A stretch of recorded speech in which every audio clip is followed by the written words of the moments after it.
देखो तूबा, बात यह है कि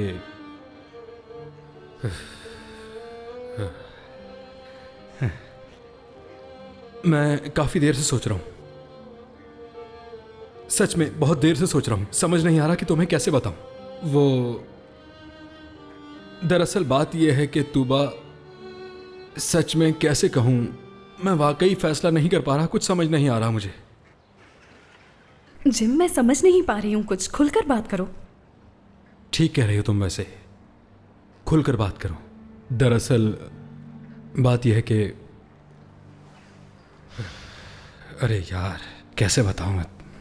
तुम जानती हो ना तूबा, मैं कोई रोमांटिक आदमी नहीं हूं। बात क्या है?